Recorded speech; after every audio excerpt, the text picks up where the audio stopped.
भगवते वासुदेवाय। ओम नमो भगवते वासुदेवाय। ओम नमो भगवते वासुदेवाय। ओम नमो भगवते वासुदेवाय। ओम नमो भगवते वासुदेवाय। ओम नमो भगवते वासुदेवाय। ओम नमो भगवते वासुदेवाय। ओम नमो भगवते वासुदेवाय। ओम नमो भगवते वासुदेवाय। ओम नमो भगवते वासुदेवाय। ओम नमो भगवते वासुदेवाय। ओम ओम ओम। ओम श्री परमात्मने नमो नमः। ओम गंगणपतये नमो नमः। ओम सं सरस्वत्यै नमो नमः। ओम गुं गुरुभ्यो नमो नमः। ओम सहनावतु सहनौ भुनक्तु सह वीर्यं करवावहै तेजस्विनावधीतमस्तु मा विद्विषावहै। ओम शांति शांति शांति। सदाशिवसमारंभां शंकराचार्यमध्यमाम् अस्मदाचार्यपर्यन्तां वन्दे गुरुपरम्परा वन्दे गुरुपरम्पराम्।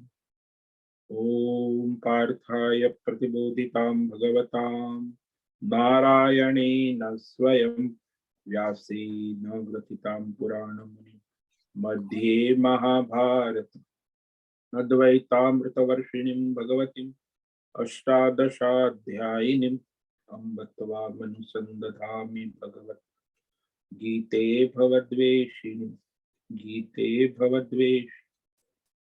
वसुदेवसुतं देवं कंसचाणूरमर्दनं देवकी परमानन्दं कृष्णं वन्दे जगद्गुरु कृष्णं वन्दे जगद्गुरु। नमस्ते परमं ब्रह्म सच्चिदानन्दरूपाय निर्गुणाय नमस्तुभ्यं ओंकाराय नमो नमः। ओंकाराय नमो नमः। सर्वे दुर्गाणि तरन्तु सर्वे भद्राणि पश्यन्तु सर्वे सद्बुद्धिमाप्नोतु सर्वे सर्वत्र नन्दतु सर्वे सर्वत्र नन्दतु। ओम तत्सत्। ओम ओम ओम। आप सभी ऑनलाइन जूम नेटवर्क पर उपस्थित आज सभी को आज प्रातः का अभिवादन अभिनंदन अभिवंदन। हरि ओम हरि ओम हरि ओम। हम सबको आज का यह दिव्य दिन तन मन धन जन देश काल विषय वस्तु परिस्थिति अवस्था है सभी को अपने अपने पूर्व में अनंत जन्मों में किए हुए संचित पाप पुण्य धर्म धर्म मिश्र कर्मों के पके हुए फलस्वरूप वर्तमान में आज अपने अपने प्रारब्ध अनुसार परमेश्वरी अचिंत्य योग माया शक्ति के माध्यम से प्रसाद स्वरूप में मिला है। अतः आज का यह दिव्य दिन परमार्थ हेतु निष्काम सेवा यज्ञ देव यज्ञ ऋषि यज्ञ पितृ यज्ञ नृ यज्ञ भूत सात्विक दान शारीरिक वाचिक मानसिक तप निष्काम कर्म योग ध्यान योग भक्ति योग ज्ञान योग साधनाएं स्वाध्याय वेद शास्त्रों का अध्ययन अध्यापन उपासना आराधना के लिए समर्पित करे और कराए। अत्यंत दुर्लभ मनुष्य जीवन को परमार्थ हेतु सार्थक करे और कराए। आज विक्रम संवत 2079 फाल्गुन मास शुक्ल पक्ष की चतुर्दशी तिथि सायं 4:16 तक है। उसके बाद पूर्णिमा लग जाती। आज है मघा नक्षत्र, रात्रि 12:03। उसके बाद पूर्व फाल्गुनी नक्षत्र लग जाता है। आज है सोमवार, शिव भोलेनाथ की आराधना उपासना का दिन और वसंत ऋतु चल रही है। यह रात्रि का न्यूनतम तापमान 14 डिग्री और दिन का अधिकतम तापमान 30 डिग्री रहा है। वायु की गति 5 प्रति घंटा चल रही है और ईस्वी सन 2023 6 मार्च 2023 सुबह के 7 बजने वाले हैं। कलयुग का प्रथम चरण 5247वां वर्ष 7वां वर्ष मनवंतर श्वेत वराह कल ब्रह्मा जी का 26वां दिन और 51वां वर्ष अभी चल रहा है। तो ऐसे अनंत कोटि ब्रह्मा और ब्रह्मांडीय परमेश्वरी अचिंत्य योग माया शक्ति में हमारा यह एक ब्रह्मांड, इस ब्रह्मांड में ये पृथ्वी लोक में समुद्र के ऊपर जम्बू द्वीप और जम्बू द्वीप में विश्व का एकमात्र वैदिक राष्ट्र भारत में उत्तर हिमालय प्रांत में उत्तराखंड राज्य में टिहरी जिले में हिमालयन शिवालिक पर्वतमाला के अंतर्गत मणिकुट पर्वत के ऊपर नीलकंठ महादेव के सामने ऋषिकेश नगरी में मुनि की रेती प्रांत शीशम जाड़ी में अवधूत बाड़ा आश्रम में सी ब्लॉक 5 नंबर कमरे से पहले मंजिले से गंगा किनारे से हम स्वामी उत्तमानंद सरस्वती भगवद गीता के आचार्य शिष्य स्वामी चिन्मयानंद सरस्वती महाराज चिन्मय मिशन कैवल्याद्वैत वेद व्यास भगवत पाद शंकराचार्य की श्रृंगेरी संन्यास परंपरा से शिक्षित दीक्षित सनातन वैदिक भारतीय हिंदू धर्म अनुसार संपूर्ण भगवद गीता ज्ञान यज्ञ ऑनलाइन जूम चैतन्यमय जीवंत लाइव प्रसारण के अंतर्गत व्याख्यान माला में अध्याय 18 मोक्ष संन्यास योग के श्लोक नंबर 49 पर संस्कृत एवं हिंदी में दिव्य पवित्र सरल व्यावहारिक सटीक पूर्ण वर्ण अक्षर पद वाक्य पंक्ति श्लोक अध्यायों की संगति संधि अन्वय शब्दार्थ वाक्यार्थ भावार्थ रहस्यार्थ के यथार्थ तात्पर्य सहित वैदिक शास्त्र वेदव्यास साहित्य शंकर भाष्य परंपरागत अष्ट सन्यासी आचार्यों की टीका टिप्पणी सहित आज का यह भगवद गीता व्याख्यान करेंगे। कृपया आप सभी श्रद्धा भक्ति ध्यान से परिपूर्ण होकर के यह दिव्य श्रवण साधना करें, कुछ ग्रहण करें, धारण करें, अपने जीवन में चरितार्थ करें, उसमें निरंतरता लाए, अपनी अपनी आध्यात्मिक भौतिक दैवी अशांति द्वंद्व मोह विक्षेप से रहित होकर और शास्त्रीय भ्रम भ्रांतियों से रहित होकर के अपने शरीर इंद्रिय प्राण मन वचन कर्म से एक रूप एकाग्र होकर के शुद्ध सात्विक सूक्ष्म वेद शास्त्र अनुसार आचार्य परंपरागत भगवत विवेक बुद्धि करे। पुनः पुनः इस व्याख्यान का श्रवण करे, मनन करे, चिंतन करे, चर्चा विचारणा करे, लेखन करे, प्रचार प्रसार करे, लिंक भेजे, ग्रुप में शेयर करे, अपना और सबका परम कल्याण करे और कराए। ओम तत्सत। ओम ओम ओम। तो कल हमने श्रीमद् भगवद गीता अध्याय 18 मोक्ष संन्यास योग के श्लोक नंबर 49 पर व्याख्यान किया था, जिसमें भगवान जो मनुष्य परम सिद्धि मोक्ष को प्राप्त हुए हैं उनके लक्षण क्या है, उसके प्रमाण क्या है। तो वह लक्षण भगवान यहाँ कह रहे हैं कि वह इस परम सिद्धि को प्राप्त हो चुके हैं।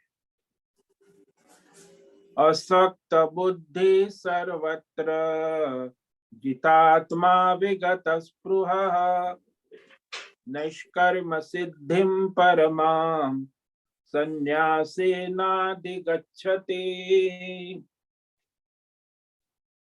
सर्वत्र असक्त बुद्धि, सर्वत्र असंग बुद्धि, आसक्ति रहित जिसको कहते असंग, यह परमात्मा के संग में स्थित है ना,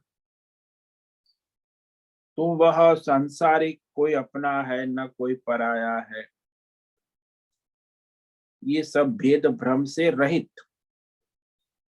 संसार में ये वृत्ति होती है ना, मैं इनका हूं, ये मेरे है, ये मेरा परिवार है, ऐसे भेद भ्रम से रहित, तो वह सब भगवतमय बुद्धि हो गई है ना, और कोई सांसारिक स्पृहा नहीं है। ये जो भविष्य की स्पृहा होती है कि अभी ये करेंगे, वो करेंगे, ऐसा करेंगे, वैसा करेंगे, भविष्य के सपने देखते हैं, भूतकाल को स्मरण करते हैं और वर्तमान में उलझे रहते, तो ये मनुष्य का, हालांकि उसे वर्तमान में ही विवेक पूर्वक रहना है, भविष्य और भूतकाल के चक्कर में नहीं आना है, क्योंकि वर्तमान ही तो सामने है ना।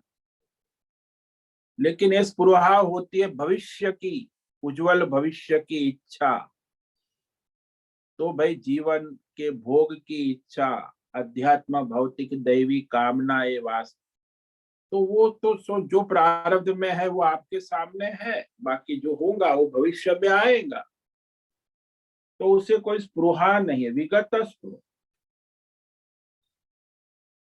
क्योंकि जो अप्राप्त की प्राप्त होने की इच्छा है ना, जो प्राप्त नहीं है वर्तमान, कोई भी विषय भौतिक हो अध्यात्म हो, उसको स्पृहा कहते हैं। अप्राप्त विषय को प्राप्त करने की कामना, इच्छा, तृष्णा, वो स्पृहा कहते हैं। तो जो भी आज मुझे अप्राप्त है वह मुझे भविष्य में प्राप्त हो जाए, बस यही मनुष्य दिन रात करते हैं। लेकिन ये तो जो है तत्वज्ञानी है, सन्यासी है, वह तो अपने पूर्ण है, पूर्णता में स्थित है, इसलिए उसे कोई विषय की स्पृहा कभी होती ही नहीं, कभी याद भी नहीं आता कोई विषय, तो विस्मृत हो चुकी है। तो पहले भविष्य की कोई चिंता नहीं है, भूतकाल का कोई शोक नहीं है, वर्तमान में भगवतमय जीवन है, प्रारब्ध अनुसार जो नित्य कर्म है करते हैं, और जो अपना कर्तव्य स्वधर्म है वो भी प्रारब्ध अनुसार करते हैं। बाकी क्या होगा, क्या हुआ, क्या हो सकता है, ये सब भ्रमणा से रहित हो जाए। और जितात्माना, जिसने अपनी 10 इंद्रिय और मन को धर्म शास्त्र अनुसार संयमित नियमित कर रखा है, यानी मन जीता तो जग जीता, इंद्रिय मन संयम नियम में है तो वो परमार्थ में स्थित है। तो ये कहने के बाद कहा कि वह ऐसा जो ये लक्षण है, ये गुण है, वह तत्वज्ञानी होता है और संन्यासेन परमाम नैष्कर्म्यम सिद्धिम अधिगच्छति। ये दूसरी पंक्ति में भगवान ने कि वह तत्वज्ञानी इस प्रकार ये 3 लक्षणों से परम सिद्धि तत्व ज्ञान को प्राप्त करता है। निष्कर्म यानी सारा जो है भौतिक आध्यात्मिक दैव संसार, वह सारा प्रकृति में लय हो चुका है, यानी भगवतमय हो चुका, तो उसे कोई कामना और कर्म नहीं रहते। हालांकि कामना और कर्म आत्मा में तो है ही नहीं। अज्ञान से ही वो जीवात्मा अपनी कामना अपूर्णता से फिर कामना करके कर्म के पीछे दौड़ता है। लेकिन वह जो सन्यासी है, आत्मज्ञानी है, तत्वज्ञानी है, केवल परमात्मा को ही अपना स्वरूप जानते, अनुभव करते, तो वह उस परमात्मा सच्चिदानंद आत्मा स्वरूप ही मैं हूं, मैं ये जीव नहीं हूं, मैं संसारी नहीं हूं। तो वह निर्गुण निराकार निष्क्रिय असंग परमात्मा को जब हम अपनी आत्म रूप से, एकत्व रूप से जानते हैं कि ये जो जीव है उसका वास्तविक स्वरूप परमात्मा है, जीव का स्वरूप जीव नहीं है। अज्ञान से वो जीव रूप में प्रतीत होता है, आभासित हो रहा है, लेकिन ये जीवात्मा वास्तव में परमात्मा का ही स्वरूप है। तो इस तरह वह विवेक कि मैं जीव नहीं हूं, तो क्या है भाई, मैं परमात्मा स्वरूप ही हूं, ऐसी जो भगवत बुद्धि हो गई उसे नैष्कर्म्य सिद्धि कहा, या परमाम सिद्धि, यानी मैं परमात्मा स्वरूप ही हूं, ऐसी भगवत बुद्धि जिसकी हो, ऐसा परमात्मा नित्य परमात्मा तत्व का ज्ञान हो गया है, वह निष्कर्मा कहा जाता, नैष्कर्म्य। क्योंकि परमात्मा ही साक्षी दृष्टा होने से निष्क्रिय है, साक्षी दृष्टा में कोई कामना या कर्म नहीं दिखते हैं, वो निष्क्रिय ही है। कोई साक्षी कभी सक्रिय नहीं हो, साक्षी दृष्टा हमेशा निष्क्रिय है। ऐसे ही जब स्पष्ट ज्ञान हो गया, तत्व ज्ञान हो जाए, और ये मैं जीव हूं, मैं संसारी हूं, इस अज्ञान को मिट जाए, तो वह हमेशा असंग हो, कि सारे जो संसार से असंग होकर अपने आत्म स्वरूप में स्थित हो जाए। तो वह जैसे वो दृष्टांत है ना कि वो कलाकार है, वो पात्र में उपस्थित होते हुए भी पात्र से असंग है। हाँ, वो कलाकार है, लेकिन वह देवदत्त भिखारी का पात्र कर रहा है, तो उसे वो विवेक है कि ये पात्र जो है ये काल्पनिक है, आभासित है, और मेरा वास्तविक स्वरूप मैं कलाकार हूं, सुपरस्टार। उसे सतत विवेक है। तो वो जो पात्र करते समय, पात्र के पहले भी कलाकार था, पात्र करते समय भी कलाकार है, पात्र समाप्त होने पर कॉस्ट्यूम उतारने के बाद भी वह कलाकार ही रहता है। पात्र तो एक काल्पनिक आभासित स्क्रिप्ट के अनुसार चलता है, ऐसे मनुष्य का जो पात्र है वो भी काल्पनिक है, वो उसका प्रारब्ध है, वो स्क्रिप्ट है, उस अनुसार वो पात्र चलता है। लेकिन पात्र के पीछे जो कलाकार है वो परमात्मा ही है, उसकी आत्मा ही, और वो असंग ही है। यदि उस आत्मा को उसने जान लिया कि मैं ये जीव नहीं हूं, मैं वो परमात्मा स्वरूप आत्मा हूं, तो निष्कर्मता सिद्ध होती, साक्षी दृष्टा में निष्कर्मता सिद्ध होती, उसमें कर्ता भोक्ता नहीं रहता। और जो जीव है, अज्ञानी है, उसमें कर्ता भोक्ता वृत्ति रहती। तो अच्छी तरह विवेक हो जाता है कि यह जो संसार है, इसमें ये सारी वृत्ति और प्रवृत्तियों का मैं साक्षी दृष्टा हूं। जैसे कलाकार है, वो पात्र की सारी वृत्ति और प्रवृत्ति का साक्षी दृष्टा प्रकाशक है, उसे वो पात्र के सुख दुख स्पर्श नहीं करते, जैसे एक दृष्टांत ले लो कि भाई कोई एक ब्राह्मण है, अच्छा ब्राह्मण है, लेकिन होली है ना, आज तो होली है, तो होली के दिन वो खूब भांग पी लेता है। भांग पी ली तो ब्राह्मण को चढ़ गया भांग का नशा। तो फिर कुछ होश नहीं रहता कि मैं ब्राह्मण हूं। तो उसे किसी ने कहा कि अरे आप ब्राह्मण हो, अब संध्या हो गई है, भक्त पूजा पाठ करो, संध्या पूजा। तो ब्राह्मण कहते अरे हम लोग थोड़ी करते, वो तो संध्या पूजा तो ब्राह्मण पंडित लोग करेंगे, मैं तो मस्त हूँ, मुझे कुछ करने की आवश्यकता। अरे मैं क्यों संध्या करूं। भूल गया कि वास्तव में वो ही ब्राह्मण है। भांग का नशा इतना चढ़ गया। भाई होली में भांग पी, हम भी पीते थे पहले भांग, तो बड़ा नशा चढ़ जाता था मुझे भी पहले। तो होली के समय नशा चढ़ता है। आजकल तो भांग की जगह पे शराब चलती है, लोग खूब पीते हैं।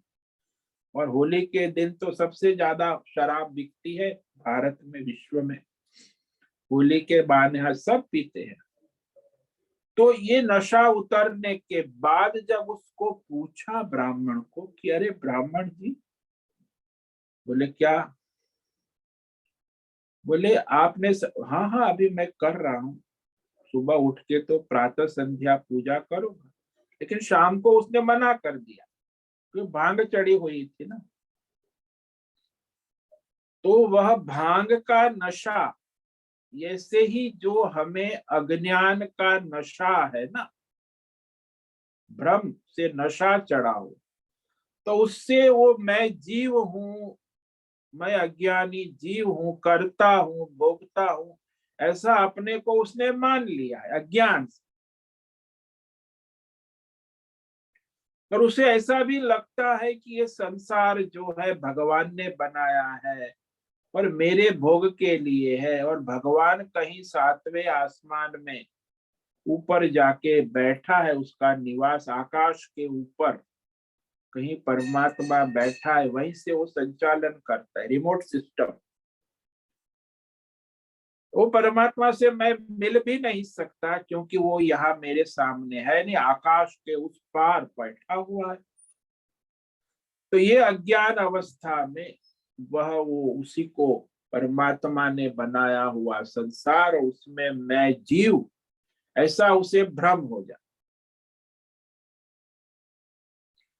ये अज्ञान के कारण अविद्या कामना कर्म के नशे में चकचूर मनुष्य अपने अहंकार से बंधा हुआ, और समझता है कि ये मेरा 5-6 फीट का शरीर है, स्त्री हूं पुरुष हूं, यही मैं हूं।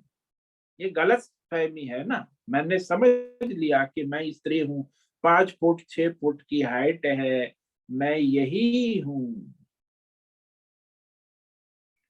और जब उसे शास्त्र वेद आचार्य कहते कि तुम ये 5-6 फुट का शरीर नहीं हो, तुम जीव नहीं हो, तुम परमात्मा का स्वरूप ही हो, तो कहेगा आपको गलत फहमी हो गई है। मैं तो मनुष्य हूँ, जीव हूँ, मैं परमात्मा कैसे हो सकता हूँ। अरे मैं एक सामान्य मनुष्य हूँ, जीव हूँ, संसारी हूँ, ब्राह्मण क्षत्रिय वैश्य शूद्र हूँ, स्त्री पुरुष हूँ, मैं परमात्मा का स्वरूप कैसे हो सकता हूँ। हाँ, कोई काशी के बड़े पंडित विद्वान या बड़े बड़े सन्यासी साधु संत, वो परमात्मा का स्वरूप हो सकते, लेकिन मैं कैसे हूँ। मैं तो एक ऑर्डिनरी सामान्य जीव मनुष्य हूँ, संसारी हूँ।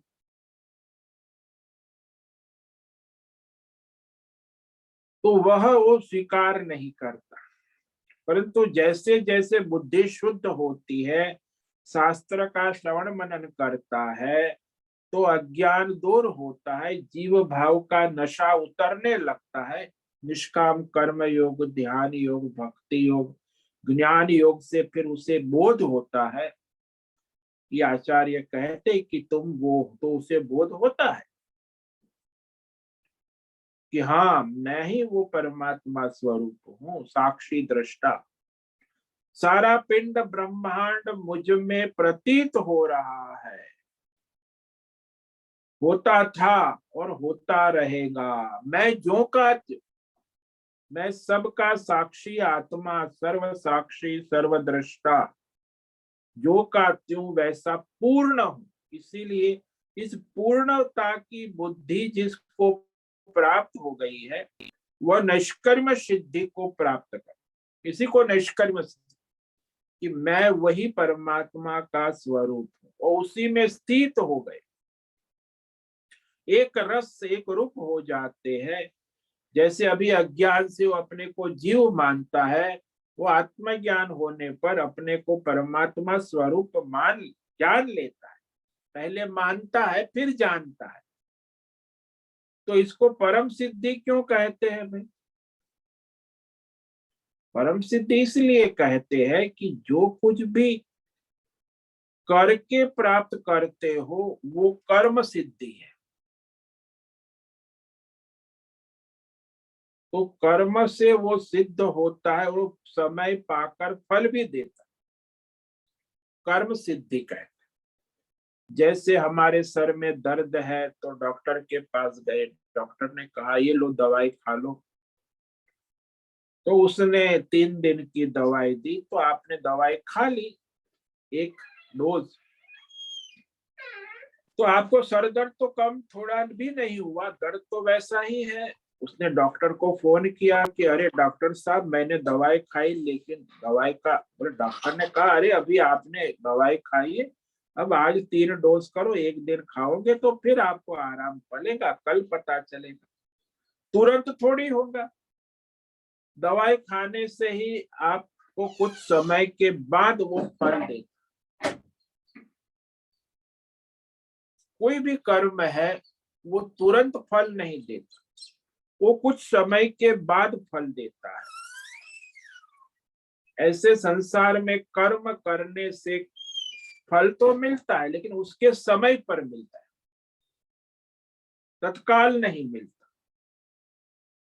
लेकिन यहाँ जो ये कहते हैं तत्व ज्ञान निष्कर्म सिद्धि, तो जो तत्काल, यदि योग्य अधिकारी है, बुद्धि शुद्ध हो गई है, तो वह असंग बुद्धि है, तो उसमें यह विवेक तत्काल हो जाता है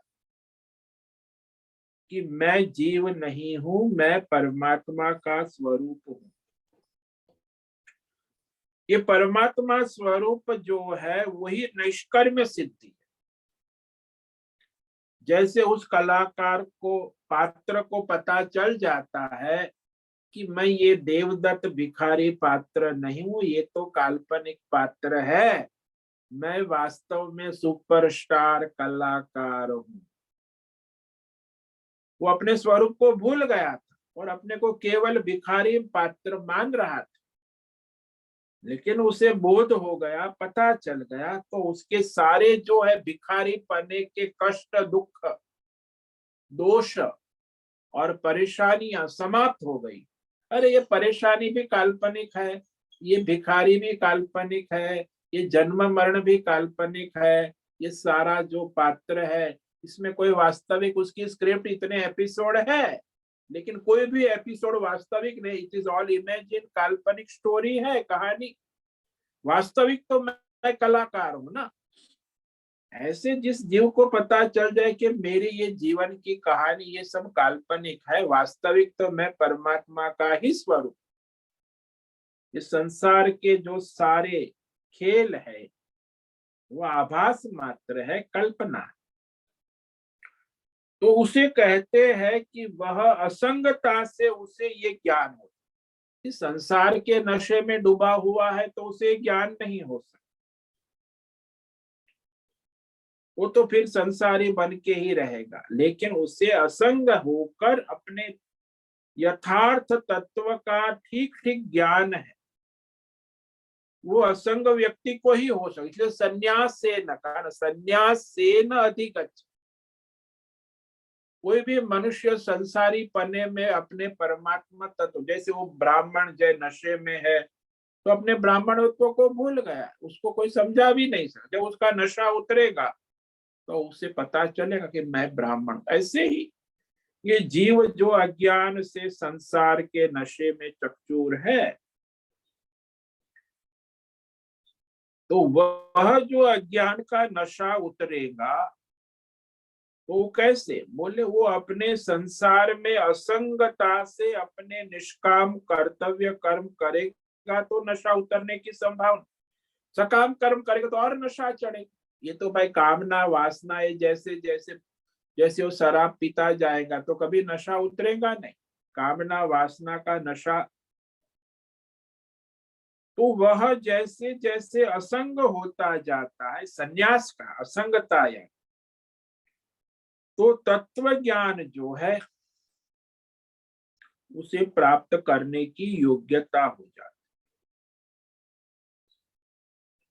तो फिर वो सारे जो है कामना और कामना से उत्पन्न कर्म और उसके फल, सारे काम्य कर्मों से निवृत्ति कर लेता।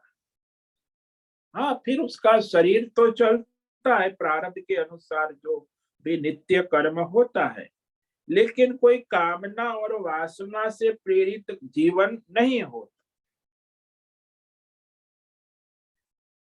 तो जो भी मनुष्य उस परमार्थ को प्राप्त कर लेता है वह उसे सन्यास, तो सन्यास का जो है नाम सुन के ही आजकल तो लोग भड़कते कि अरे सन्यास लेंगे तो बर्बाद हो भाई, सब कुछ छोड़ दे के कैसे? मैंने इतनी मेहनत से सब कमाया, आप सब छोड़। हाँ, मरने के बाद तो छोड़ के जाना ही है, लेकिन जीते जी तो नहीं छोड़ सकते। तो यहाँ जो सारे भौतिक अध्यात्म दैव कर्म है उसका त्याग का मतलब है असंग होना, कामना जन्य कर्मों से असंग होना। और वो असंग होगा तभी वो परमात्मा तत्व का श्रवण कर सकेगा, मनन कर सकेगा और उस परमात्मा तत्व को अपना स्वीकार कर पाए। नहीं तो संसारी पने में तो वो अपने को संसारी मान रहा है, तो परमात्मा कैसे हो सकता है? ये सिद्ध नहीं होगा। इसीलिए परमार्थ निष्कर्म सिद्धि को प्राप्त करने के लिए पहले तो ये संसारी पने को छोड़ना पड़ेगा। तो सारे काम्य कर्म सांसारिक कर्म से उपराम होकर फिर परमार्थ योग साधना कर, इसीलिए कहा ना निष्काम कर्म योग, ध्यान योग, भक्ति योग के बाद वो ज्ञान योग का श्रवण करेगा, ज्ञान योग का मनन चिंतन करेगा, तो उसे इस परमार्थ निष्कर्म सिद्धि को प्राप्त कर लेता है। मुख्य तो ये है कि कर्तृत्व और भोक्तृत्व, अहम कर्ता अहम भोक्ता, इस अज्ञान से मुक्त हो जाए। अब प्रकृति करती है, प्रकृति भोगती है, मैं तो साक्षी दृष्टा असंग आत्मा हूं। प्रकृति का प्रकृति में खेल चल रहा है, इसी को संन्यास कहते हैं। भाई प्रकृति अपना कार्य कर रही है, मैं तो साक्षी हूं, दृष्टा हूं, न मैं करता हूं न मैं भोगता हूं। तो इसी तरह उसे सर्व कर्म संन्यास करके वह परमार्थ तत्व का श्रवण मनन चिंतन में लगने से उसे इस निष्कर्म सिद्धि प्राप्त हो।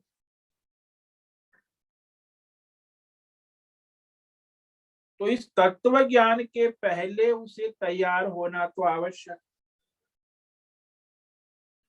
इसीलिए उसे अपने अभिमान अहंकार से उपराम होने के लिए ही ये धर्म कर्म योग साधनाएं करनी पड़ती, आवश्यक है। फिर उसको वो विवेक हो जाता है कि मैं न करता हूं न भोगता हूं। हालांकि जो सत्संग करता है साधक है उसमें ऐसा अब आता है थोड़ी देर के लिए कि न मैं करता भोगता, मैं साक्षी दृष्टा हूं, ऐसी थोड़ी देर आ जाता है। फिर आ जाता है कि हाँ नहीं मैं करता भोगता हूँ। तो वो साधक अवस्था में होता है, लेकिन उसमें दृढ़ता अभ्यास से आने लगती है। जितना वो असंगता आती है कि मैं कर्ता भोक्ता नहीं हूं, मैं तो केवल साक्षी दृष्टा आत्मा हूं। तो निरंतर इस तरह वह विचार चिंतन श्रवण मनन करते करते वह विवेक जागृत हो जाए। तो संस्कार जो ऐसे अभी पड़े हैं जीव भाव के संस्कार, उसकी जगह परमात्मा भाव भगवत भाव के संस्कार अभ्यास से दृढ़ होने लगे। ठीक है, जब वो निष्काम करेगा तो भगवत संस्कार दृढ़ होंगे ना। कामना वाला होगा तो संसार की कामनाओं में ही उलझा रहे। इसीलिए यह भगवत संस्कार केवल निष्काम कर्म योग, ध्यान योग, भक्ति योग, ज्ञान योग से वो भगवत संस्कार दृढ़ होने लगते हैं, तो उसका ये सांसारिक भ्रम निवृत्त होने लगता।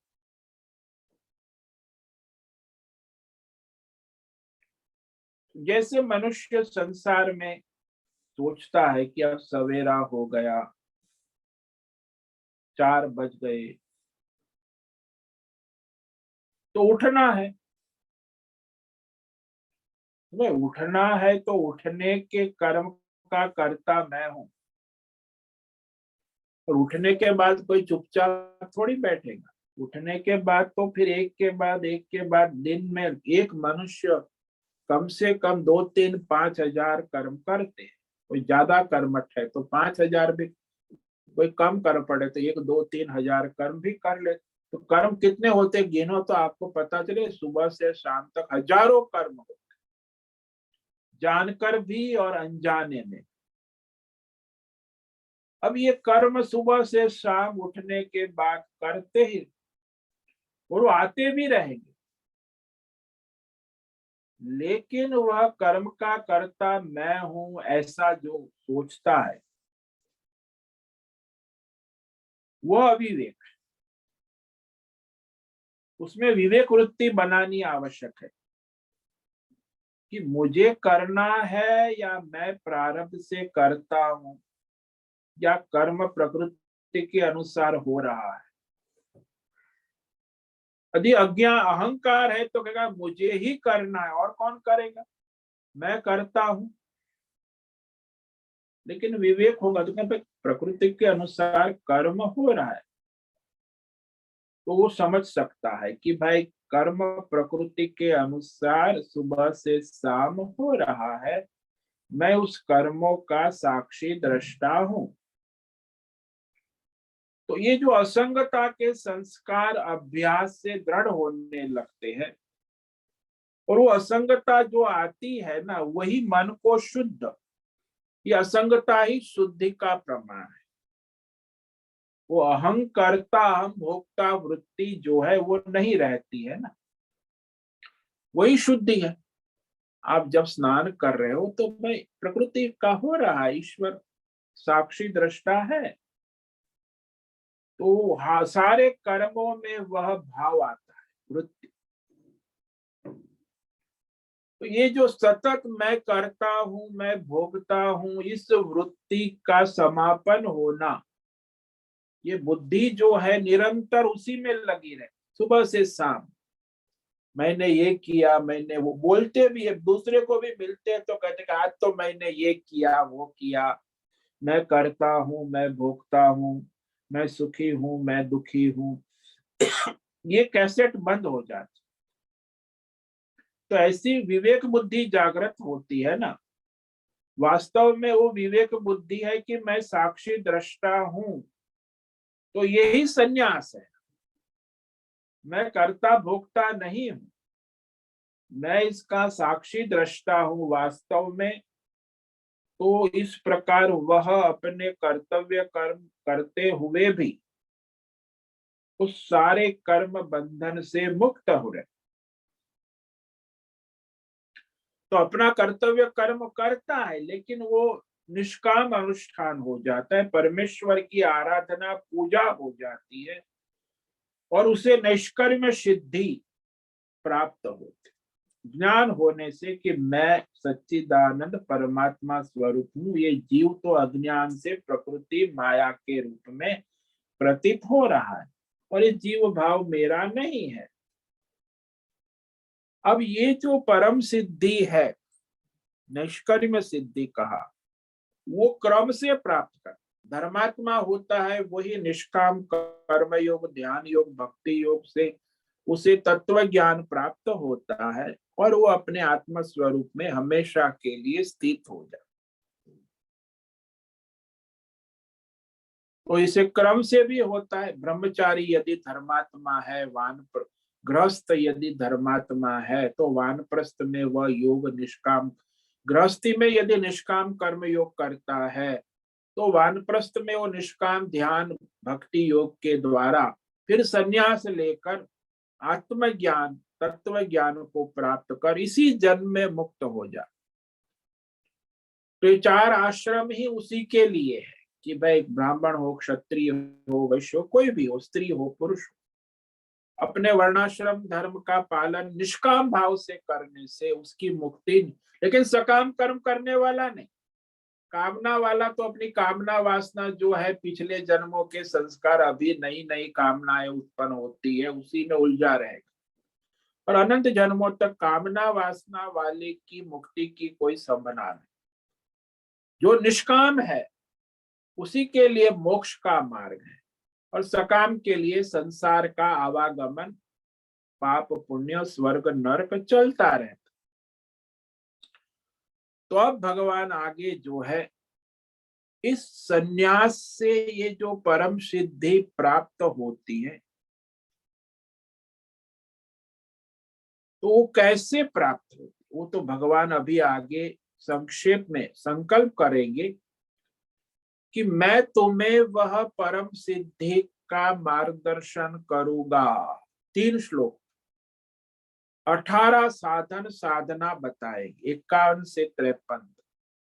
संक्षेप में वह भगवान मोक्ष के साक्षात हेतु परमार्थ सिद्ध करने के लिए आत्म साक्षात्कार की विधि बताए। इस विधि विधान से यदि आप अपनी साधना करते हो तो आप मोक्ष को प्राप्त कर लेते। अब वो भगवान आगे के श्लोक में कहेंगे। इस श्लोक को आज पढ़ते। पहले तो भगवान जो है वह संकल्प श्लोक है, पहले संकल्प करते फिर बताते। तो 50वां श्लोक है वो संकल्प श्लोक कि वह मोक्ष सिद्ध करने के लिए, आत्म साक्षात्कार सिद्ध करने के लिए मैं विधि और मार्गदर्शन करने जा रहा हूं। ये विधि तुम धारण करो तो तुम्हारा मोक्ष इसी जन्म में सिद्ध होगा। तो क्या विधि विधान है, क्या साधन साधना है परमार्थ सिद्ध की साधना, वो भगवान फिर से कहेंगे।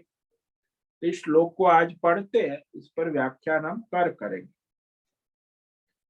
सिद्धिं प्राप्तो यथा ब्रह्म तथाप्नोति निबोध में, समासेनैव कौन्तेय निष्ठा ज्ञानस्य या परा।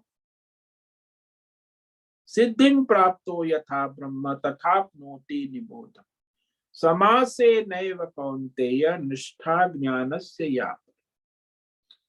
भगवान कहते जो इस तत्व ज्ञान की परानिष्ठा, परम सिद्धि, स्थिति, अंतिम अवधि, परिपूर्णता, वह नैष्कर्म्य सिद्धि जिसको हम जीवन मुक्ति मोक्ष, जो मनुष्य जीवन का लक्ष्य है,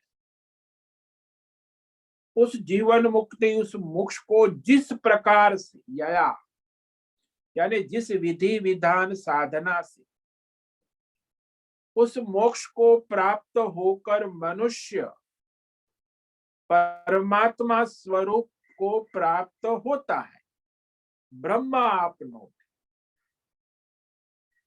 उस साधन विधि को ये कौन्तेय अर्जुन, कुंती के बेटे, संक्षेप में कहा मुझसे विबोध, निबोध, विशेष रूप से उसका बोध प्राप्त करो, विशेष रूप में जान लो, समझ लो और फिर अपने जीवन में चरितार्थ करके अपना मोक्ष सिद्ध कर लो।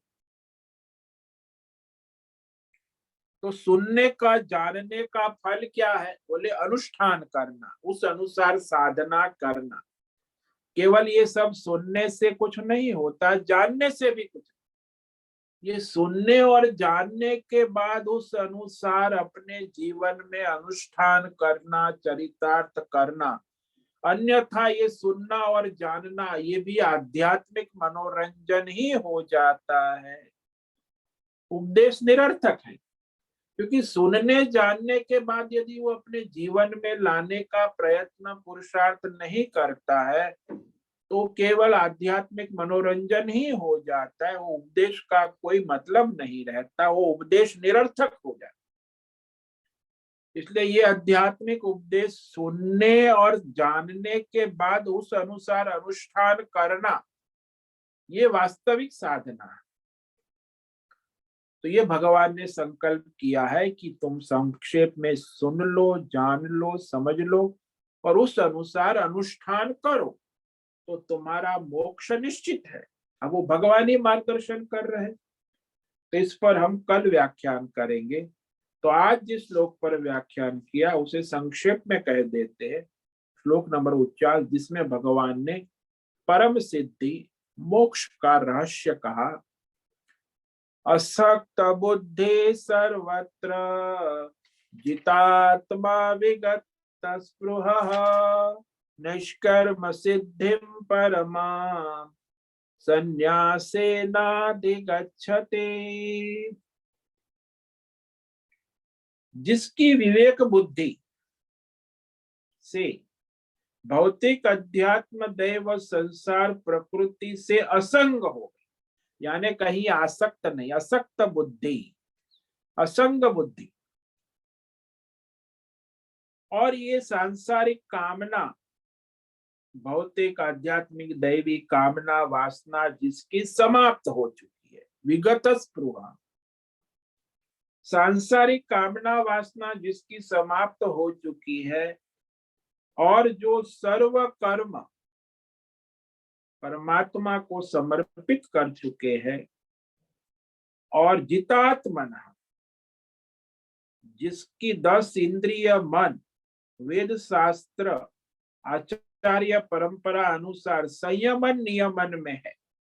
ये 10 इंद्रिय और मन को संयमन नियमन शास्त्र और आचार्य परंपरा से जिसने किया है, तो वह निराकार निर्गुण परमात्मा स्वरूप को प्राप्त हो जाता। तो सर्वोत्तम स्थिति कहा है ना, अधिगच्छति, उसे प्राप्त कर लेते हैं, यानी भगवत स्वरूप हो जाते। जैसे मीरा है, कबीर है, स्वामी राम कृष्ण है, स्वामी राम तीर्थ है, स्वामी विवेकानंद है, स्वामी दयानंद है, शंकराचार्य परंपरा में हजारों लाखों सन्यासी है। तो ये सब स्वामी, सन्यासी और संत महापुरुष जो उस परम सिद्धि को प्राप्त हो चुके हैं, उनका जीवन चरित्र भी आप जानते हो, पढ़ते हो। तो इस तरह कोई भी मनुष्य अपनी परम सिद्धि को प्राप्त कर सकता है। तो उसका रहस्य भगवान आगे कहेंगे संक्षेप में, इस पर हम कल व्याख्यान करें। ओम नमो नारायणाय, ओम नमो नारायणाय, ओम नमो नारायणाय, ओम नमो नारायणाय, ओम नमो नारायणाय। कायेन वाचा मनसेन्द्रियैर् वा बुद्ध्यात्मना वा प्रकृते स्वभावा करोमि यद्यत् सकलं परस्मै नारायणायेति समर्पयामि, नारायणायेति समर्पयामि। ओम सर्वे भवन्तु सुखिनः, सर्वे सन्तु निरामयाः, सर्वे भद्राणि पश्यन्तु, मा कश्चित् दुःखमाप्नुयात्। अस्तु मा सद्गमय, तमसो मा ज्योतिर्गमय, मृत्योर्मामृतंगमय। ओम पूर्णमद पूर्णमिदं पूर्णात् पूर्णमुदच्यते पूर्णस्य पूर्णमादाय पूर्णमेवावशिष्यते। ओम शांति शांति शांति। शंकरं शंकराचार्यं केशवं बादरायणं सूत्र भाष्य कृतो वंदे भगवन्तौ पुनः पुनः। ईश्वरो गुरुरात्मेति मूर्ति भेद विभाग व्योमवद्व्याप्त देहाय दक्षिणामूर्तये नमो नमः। ओम गुं गुरुभ्यो नमो नमः। ओम तत्सत् ब्रह्मार्पणमस्तु। ओम ओम ओम।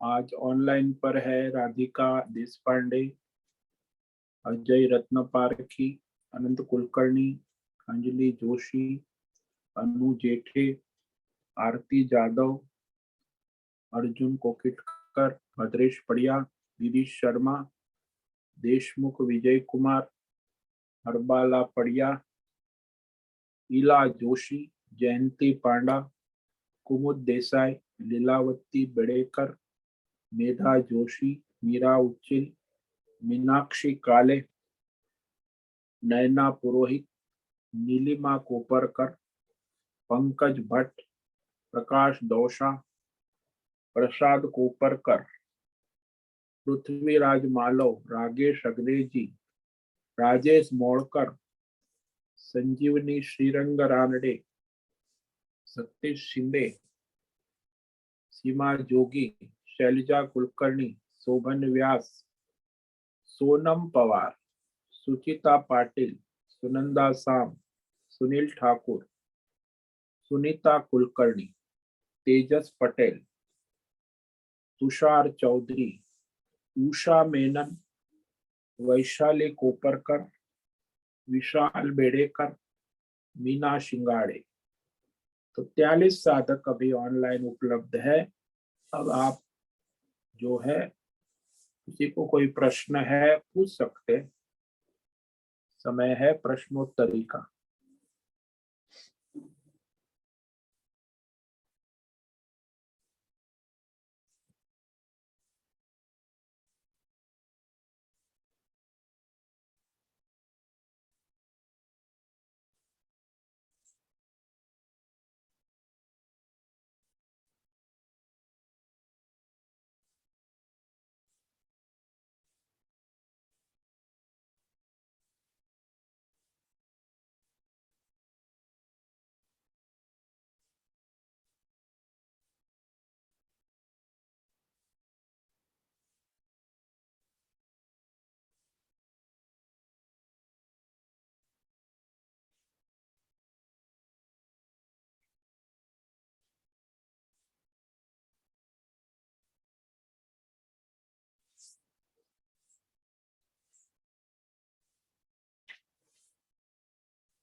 ठीक है, कल होली है, आज होली शाम को पूर्णिमा लग जाएगी, तो होली का उत्सव बनाए। होली की बधाई हो। परसों भी रंग होली है, तो कल और परसों होली उत्सव रहेगा।